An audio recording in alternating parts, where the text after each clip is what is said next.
Hello மக்களே! ஜீவா, மீனாட்சி செம இன்ட்ரெஸ்டிங்கா போயிட்டுருக்கு. அப்பத்தாவ எதிர்த்து நம்ம ஜீவாவும், மீனாட்சியும் அப்படியே வீட்டுக்குள்ள அழைச்சிட்டு வராங்க. அதே சமயத்தில நம்ம மீனாட்சிக்கு ஜீவா எதுக்காக இப்படி பண்ணா அப்படின்னு சொல்லிட்டு ஜீவாவுக்கு மேல பயங்கரமா எரிச்சலா இருக்கும்போது, ஒரு கட்டத்தில நம்ம புவனா மூலமா நம்ம ஜீவாவோட நல்ல குணம் எல்லாமே தெரிய வருது. ஆதிய இந்த மாரி கல்யாணத்தன்னைக்கே அடிச்சதுக்கான காரணம் எல்லாமே தெரிஞ்சுக்கிட்ட நம்ம மீனாட்சி ஜீவாவ கொஞ்சம் ஏத்துக்க போறாங்கன்னே சொல்லலாம். வீடியோக்குள்ள போறதுக்கு முன்னாடி நம்ம சேனலுக்கு சப்ஸ்கிரைப் பண்ணிருங்க. அப்படியே பக்கத்துல இருக்க பெல் ஐக்கனை கிளிக் பண்ணிருங்க. அப்பதான் நான் போடுற வீடியோலாம் உங்களுக்கு நோட்டிஃபிகேஷனா வரும்.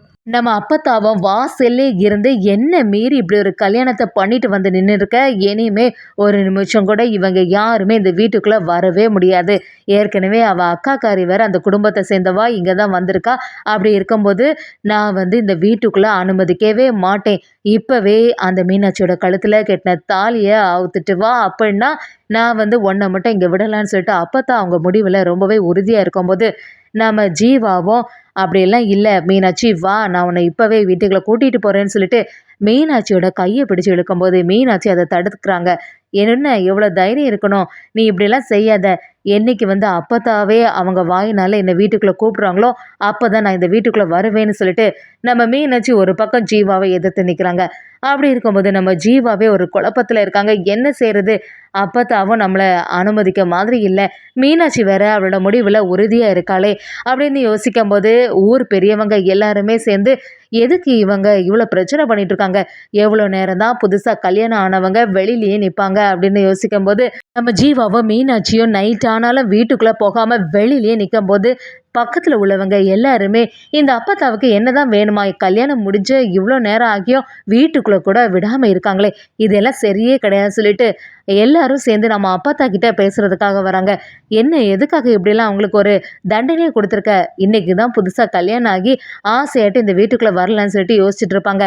இப்படிலாம் செய்கிறது பெரிய தப்பு, இப்போவே போய் அவங்க 2 பேரையும் வீட்டுக்குள்ளே கூப்பிடு அப்படின்னு சொல்லிட்டு எல்லாருமே புத்திமதி சொல்லும்போது அப்பத்தாவும் என்ன நடந்தாலுமே நான் அவங்கள கூப்பிட போகிறதில்ல அப்படின்னு சொல்லிட்டு அவங்களோட முடிவில் பயங்கர உறுதியாக இருக்கும்போது ஒரு கட்டத்தில் என்னதான் அவள் வீட்டுக்குள்ளே வந்தாலும் நான் அவளை ஒருபோதுமே இந்த குடும்பத்தோட மருமகளாக ஏற்றுக்கவே மாட்டேன் அப்படின்னு சொல்லி அப்பத்தாவும் பக்கத்தில் இருக்க திருநூறில் அப்படியே பூசி ஒரு சத்தியத்தையே பண்ணிடுறாங்க. அதே சமயத்தில் ஜீவாவும் மீனாட்சியும் நம்ம சுமதி எல்லாரும் சேர்ந்து வீட்டுக்குள்ளே அப்படி வராங்க. அது மட்டும் இல்லாமல் சரி நாள் வந்திருக்க வீட்டில் விளக்கேற்றணும்னு சொல்லிட்டு நம்ம ஜீவாவோட அம்மா சொல்லும்போது மீனாட்சி அவங்க கைனால் குடும்பத்தில் அந்த வீட்டுக்குள்ளே விளக்கேற்றி வைக்கிறாங்க. இதை பார்த்து அப்பத்தாவுக்கு பயங்கரமாக அதிர்ச்சி ஆகிடுது. என்னை ஒருபோதுமே இந்த மீனாட்சியோட ஆட்டத்தை எல்லாத்தையுமே அடைக்கிறணும், அவள் கல்யாணம் ஆகிறதுக்கு முன்னாடியே நம்மளை ஏதாவது சொல்லிட்டு இருப்பா, இந்த வாட்டி விட்டு வைக்கவே கூடாது, அவளோட ஆட்டத்துக்கு ஒரு முடிவு கட்டிடுன்னு சொல்லிட்டு ஒரு உறுதியான ஒரு முடிவு எடுத்துட்டு இருக்காங்க அப்பத்தாவும். நம்ம சுமதிக்கோ பயங்கர வருத்தமாக இருக்குது. நம்ம மீனாட்சி கிட்ட மீனாட்சி நடந்தது எல்லாம் நடந்து போச்சு, இனி பழசையெல்லாம் யோசித்து ஒரு பிரயோஜனமும் இல்லை, நீ எப்படியாவது கொஞ்சம் அமைதியாக இருக்கணும், அப்பத்தாவோட குணத்தை பற்றியெல்லாம் உனக்கு நல்லாவே தெரியும்ல, அதனால இந்த வீட்டில் ஒரு மருமகளாக கொஞ்சம் அமைதலாகவே இருக்கணும் அப்படின்னு சொல்லிட்டு நம்ம மீனாட்சிக்கு எல்லா அட்வைஸும் கொடுக்கும்போது நம்ம சுமதிக்கு ரொம்பவே வருத்தமாக இருக்க. தேன்மொழியை பார்த்து தேனு இந்த வீட்டில் தானே நீயும் இருக்க, மீனாட்சியை கொஞ்சம் பொறுமையாக இருக்க சொல்லணும், அவள் சடார்னு ஏதாவது பேசிடுவா, அதனால் வீட்டில் ஏதாவது பிரச்சனை வந்துட போகுது அப்படி சொன்ன உடனே நம்ம தேன்மொழிக்கும் கொஞ்சம் வருத்தம் ஆகிடுது. நம்ம தங்கச்சியோட வாழ்க்கை இப்படி ஆயிட்டே, திடீர்னு எதுக்கு இந்த ஜீவா இப்படி ஒரு வேலை செய்தான் அப்படின்னு ஒரு குழப்பத்தோடய நம்ம தேனு இருக்காங்க. அப்படி தேன்மொழி நம்ம ஜீவா கிட்ட என்னாச்சு, நீங்கள் ரொம்பவே நல்லவங்களாச்சே, அப்படி எதுக்காக என் தங்கச்சிக்கு இப்படிலாம் பண்ணீங்க அப்படின்னு கேட்கும்போது நம்ம ஜீவாவும் உண்மை எல்லாத்தையுமே சொல்ல ஆரம்பிக்கிறாங்க. அந்த ஆதி ரொம்பவே கெட்டவன், அவன் இது வரைக்கும் நிறைய பேரோட வாழ்க்கையை அழிச்சிருக்கான், அது எதுவுமே தெரியாமல் மீனாட்சி இப்படி செய்துட்டா, மீனாட்சி கிட்ட ஏற்கனவே இதை பற்றின உண்மை எல்லாத்தையுமே நான் சொன்ன அப்புறமும் என் மேலே இருக்கக்கூடிய கோபத்தினால அவள் எதையுமே நம்பலை அப்படின்னு சொல்லிட்டு தேன்மொழிக்கிட்ட எல்லா விஷயத்தையும் சொல்லும்போது தேன்மொழியும் அவ்வளோ பெரிய விஷயங்கள் நடந்திருக்கா, ஆனால் அதை நிரூபிக்கிறதுக்கு ஆதாரம் எதுவுமே இல்லாத போது ஆதியை பற்றி எப்படி சொல்ல முடியும் அப்படின்னு கேட்கும்போது நம்ம ஜீவாவும் இல்லை, மீனாட்சிக்கு தெரிஞ்ச ஒரு பொண்ணே இதனால் பாதிக்கப்பட்டிருக்கா, அவள் இன்னும் ஆதியோட கண்ட்ரோலில் தான் இருக்கா, அந்த பொண்ணை மட்டும் கண்டுபிடிச்சி மீனாட்சி கிட்ட எல்லா உண்மையை சொல்ல வச்சுட்டாலே போதும், மீனாட்சி எல்லாத்தையுமே புரிஞ்சுப்பா அப்படின்னு சொல்லிட்டு நம்ம ஜீவாவும் அந்த இடத்துல சொல்லும்போது இது எல்லாத்தையுமே நம்ம ஜீவாவோட அண்ணனும் கேட்டுட்டு இருக்காங்க. ஆமா ஜீவா, அப்ப வந்து நீ மீனாட்சியோட வாழ்க்கைக்கு நல்லதுதான் செய்திருக்க. ஆனா எதுவுமே வந்து அவங்க அம்மாவுக்கும் புரிய மாட்டேங்குது. இத பத்தி நீ வந்து அந்த மண்டபத்திலே சொல்லியிருக்கலாம்ல அப்படி கேட்கும்போது, நம்ம ஜீவாவும் எப்படி நான் சொல்லுவேன்? அந்த இடத்துல சொல்லணும்னா ஏதாவது ஒரு ஆதாரம் வேணும்ல. அப்படி இருக்கும்போது அந்த புவனாவ அவன் வந்து அடைச்சு வச்சிருக்கான். புவனா இப்ப எங்க இருக்கான்னு தெரிஞ்சாலே போதும். அத வச்சு இதுவரைக்கும் நடந்தத பத்தி எல்லாத்தையுமே வெளியில சொல்லிடலாம் அப்படின்னு நம்ம ஜீவா சொல்லும்போது, "நீ என்ன உதவி வேணாலும் இந்த அண்ணன்கிட்ட கேளு. நம்ம 2 பேரும் சேர்ந்து எப்படியாவது அந்த புவனா எங்க இருக்கான்னு சொல்லிட்டு கண்டுபிடிச்சிடலாம். உனக்கு ஏதாவது ஒரு ஐடியா இருக்கா?" அப்படின்னு கேட்கும்போது, நம்ம ஜீவாவும் ஏற்கனவே மண்டபத்துல இருக்கும்போது மீனாட்சியோட மொபைலுக்கு தான் அந்த புவனா ஃபோன் பண்ணா.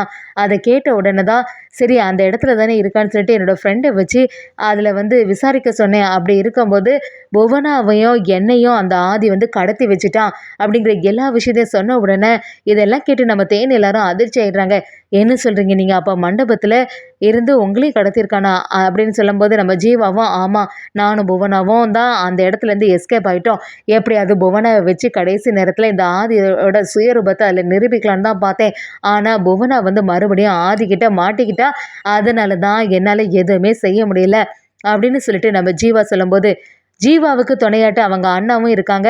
2 பேரும் சேர்ந்து புவனா இனி எங்க இருக்கான்னு கண்டுபிடிக்கணும் அப்படின்னு சொல்லிட்டு அதுக்கான வேலைகள்ல ஈடுபடுறாங்க. நம்ம தேனும் மீனாட்சி கிட்ட எல்லா உண்மையில சொல்லும்போது, மீனாட்சியும் என்ன சொல்றக்கா? அவன் சொல்றதெல்லாம் நீ நம்பிட்டு இருக்கியா? ஏற்கனவே இத பத்தி வந்து கல்யாணத்துக்கு முன்னாடியே என்கிட்ட சொல்லிட்டு தான் இருந்தான். ஆனா அவன் இந்த மாரியெல்லாம் ஒரு ஆள் கிடையாது. புவனாவ பத்தி எனக்கு நல்லாவே தெரியும். ஆனா வந்து புவனாவுக்கும் நான் ஃபோன் பண்ணி பார்த்துட்டேன். அவ எதுவுமே அத பத்தி என்கிட்ட சொல்லல. அப்படின்னு சொல்லிட்டு நம்ம மீனாட்சியும் சொல்லும்போது, சரி தேனே அவங்க தான் சொல்றாங்கல்ல, புவனாவ எப்படியாவது கண்டுபிடிச்சு ஆதாரத்தோட நிரூபிப்பேன் அப்படின்னு சொல்லிட்டு அதுக்கு கொஞ்சம் கால அவகாசம் வேணும்ல. கொஞ்ச நேரம் பொறுமையா இரு அப்படின்னு சொல்லும்போது, நம்ம மீனாட்சியும், இல்ல நீ வேணாலாம் நம்பலாம். இந்த வீட்ல உள்ள யாரையுமே நான் நம்ப போறதில்ல. அதுவும் இந்த அப்பத்தா இனிமே என்னெல்லாம் வேலை செய்ய போதோ அப்படிங்கிற மாரி நம்ம மீனாட்சி சொல்லும்போது, தேன்மொழியும், சரி மீனாட்சி அப்பத்தாவோட குணத்த பத்தி தான் உனக்கு நல்லாவே தெரியும்ல. என்ன நடந்தாலுமே கொஞ்சம் பொறுமையா இரு. வீட்ல உள்ளது மாரி வெடுக்கு வெடுக்குன்னு பேசிறாத அப்படி சொல்லிட்டு நம்ம மீனாட்சிய சமாதானப்படுத்துறாங்க. மீனாட்சியும், என்னக்கா நீயே இப்படி பேசுற? என்ன பத்தி உனக்கு நல்லாவே தெரியும்ல. ஏதாவது ஒரு அதர்மம் மாதிரி நடந்துச்சுன்னா, அத தட்டி நான் எப்பவுமே கேட்பேன்னு உனக்கு தெரியும்ல அப்படி சொல்லிட்டு நம்ம மீனாட்சி சொல்லும்போது, தேன்மொழியும் அம்மா சொன்னது எல்லாமே உனக்கு ஞாபகத்துக்கு இருக்குதானே சொல்லிட்டு அமைதியாகுறாங்க. நம்ம சுமதிக்கோ டென்ஷன் தாங்கவே இல்ல. அப்படியே மீனாட்சி கிட்ட வந்து, மீனாட்சி நீ ஏதாவது பண்ணினீன்னா உன்னோட அக்கா தேன்மொழியோட வாழ்க்கைய தான் சேர்ந்து பாதிக்கும். அத கொஞ்சம் நல்லா யோசிச்சு எதுனாலும் செய்யுன்னு சொல்லிட்டாங்க. மீனாட்சி நம்ம ஜீவாவ பார்த்து, ஜீவா நீ என்கிட்ட எந்த சம்மதமும் கேட்காம கட்டாய திருமணம் பண்ணிட்ட. அதுக்காக உன்ன வந்து நான் கணவனா ஏத்துப்பேன்னு சொல்லிட்டு கனவுல கூட நினைக்காத. என்னைக்கா இருந்தாலும் நான் வந்து உன்ன கணவனா ஏத்துக்க போறதே இல்ல. நீ சரியான ஃப்ராட் அப்படிங்கிற மாரி நம்ம மீனாட்சி ஜீவாவ திட்ட ஆரம்பிக்கும்போது, ஜீவாவும் என்னைக்காவது ஒரு நாள் என்ன பத்தி நீ புரிஞ்சுப்ப. எவ்வளோ பெரிய ஃப்ராடு அந்த ஆதிகிட்டேருந்து உன்ன நான் காப்பாத்திருக்கேன். அத பத்தி நீ புரிஞ்சுக்காம என்னையும் நீ எதிர்த்து நிக்கிறல்ல அப்படி சொல்லிட்டு நம்ம ஜீவாவும் என்னதான் சொன்னாலும் மீனாட்சி அத புரிஞ்சுக்கிற மாரி இல்ல. ஒரு கட்டத்துல நம்ம ஜீவாவும் அவங்க அண்ணனும் சேர்ந்து புவனா இருக்கக்கூடிய இடத்த கண்டுபிடிச்சது மட்டும் இல்லாம, ஆதி பத்தின உண்மைகள் எல்லாத்தையுமே நிரூபிக்கிறாங்க. நம்ம சுமதிக்கு ஆக்சிடென்ட் ஆனதுக்கு காரணமும் ஆதி தான் அப்படிங்கிறது எல்லா விஷயத்தையுமே நம்ம மீனாட்சி தெரிஞ்சுக்கிட்டு ஜீவாவோட நல்ல குணத்தை எல்லாமே புரிஞ்சுக்க ஆரம்பிக்க போறாங்கன்னே சொல்லலாம்.